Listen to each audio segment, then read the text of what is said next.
Hello friends, my name is Umakant. It has been seen that people who are walking under the path of spirituality, they are always ignored. People are seen with doubt, and they are being taking. People think that people who are walking in the path of spirituality, they are making money, okay, and they are doing a show off. I don't know, in the religion wherever you go, these people are seen with with a eye of fear and doubt and jealous. This society sees them in that way, and they think that it is not a right age for young people when they see practicing spirituality or meditation, and we see an advice from in the elder community that we are not walking in the right path. But actually this is a path which people has to walk early in their life. I don't know, after getting all the thumps from the all the kicks from the society and facing all the odd situations of the life, and at the end of your life where you become old and your senses are not working well, why you want to choose that of the weakest part of your life to walk in the path of spirituality? I have been seeing in India that old people choose to go to religious places and they want to do practices. At that age, what you will achieve and what you will do to please the Lord. The young age, which can give you the best of the results, you are wasting in earning money and busy with the uh, course of the samsara, and the end of the time when you are nothing, your body has become useless. At that time you want to use your body to perform spiritual and religious activities. How far it is correct? I am telling you, the right age to start spirituality is now, whichever age you are into. So to narrate this, to tell this, I want to tell a small story, because story will convey you the right message. And most of the times it has been seen that normal message cannot be conveyed when it is spoken in journal terms. So let me speak a story about a king who was the king of Kashi. Okay, this was a king who was a very religious person, spiritual person, and he was a self-realized man. If a self-realized person is into politics, the rule will be like a like a Ramarajya. We would say that Ramarajya is the rule of dharma, wherein everybody is taken care and every life is happy. So this king of Kashi was also like a very religious man. He was taking care of his entire kingdom in a very nice proper way, and he was treating everyone with even mindedness, and he was ruling them very nicely, and the people were pleasant, people were happy, and people were more joyful in his kingdom. So once what happened, you pandits are there. These pandits are very much, these are the people, who generally see other people with doubt. So in this kingdom also, there were certain pandits, there were certain people who doubted his spiritual practices. So once they came to the kingdom and asked, "Oh king, we have a doubt that you are not a spiritual person, and we have a doubt that you are not a realized man." So the king said, "So what should I do to? You have to clear our doubt." So king says, "Yes, this is my responsibility to clear your doubt, because the doubt has arisen in your mind. So now my moral responsibility is to clear your doubt. So can you give me a day's time so that you can come tomorrow afternoon at 1:30 p.m. and I'll clear your doubt at the same time when you come tomorrow." He replies the same answer to the pandits. The pandits were very happy, and they went back thinking that tomorrow we'll ask few questions to this king, and such a tough questions we'll ask, and we'll ensure that this king will not give a right answers.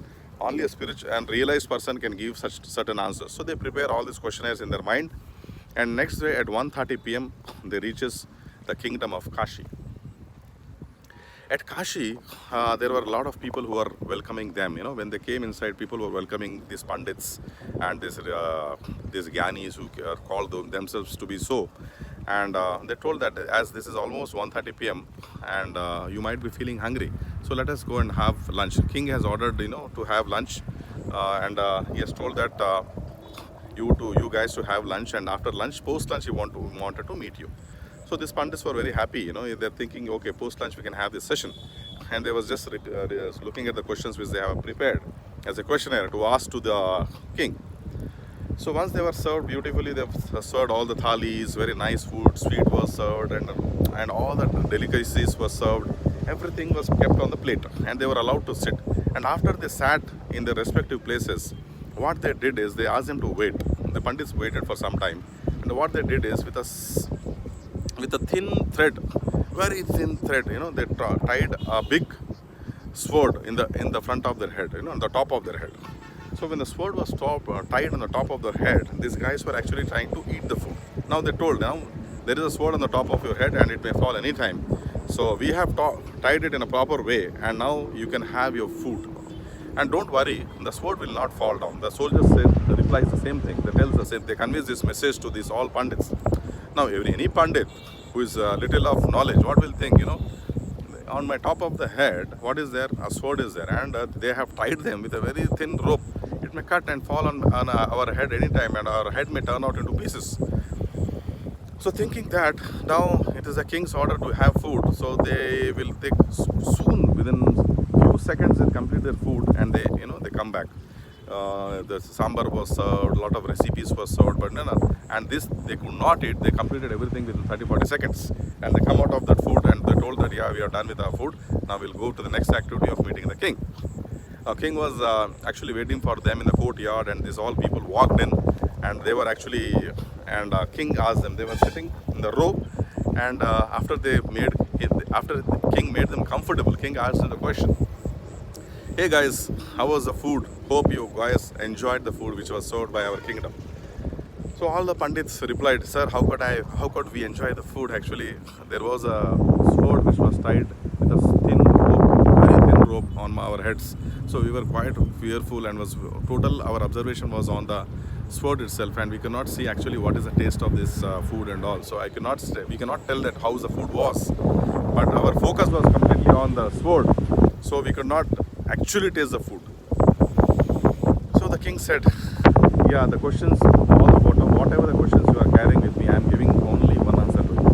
Whatever the activities I am doing as a king, whatever the things which I am doing for my people of the kingdom, my focus is completely on the God, and I am thinking that I am not the doer and He is the doer. So till the time I'm in this focus, I am not attached to my work, and my doership is completely removed, and I am not.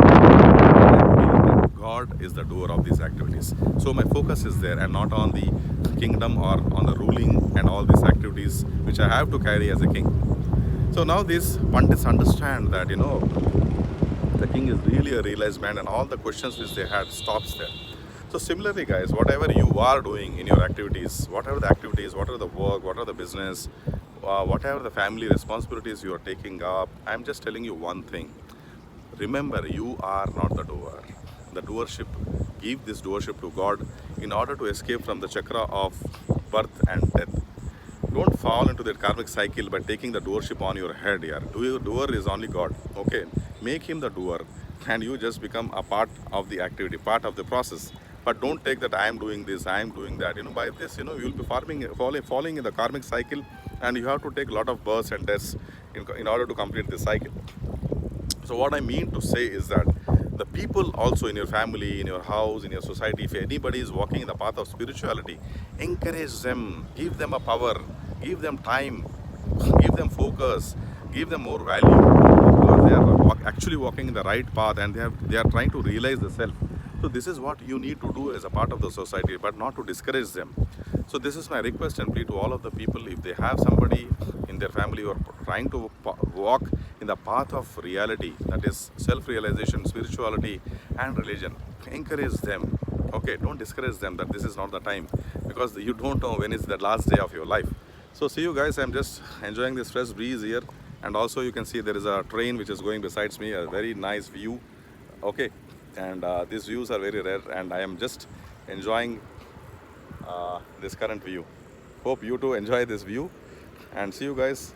Bye. This is Umakant, your life coach.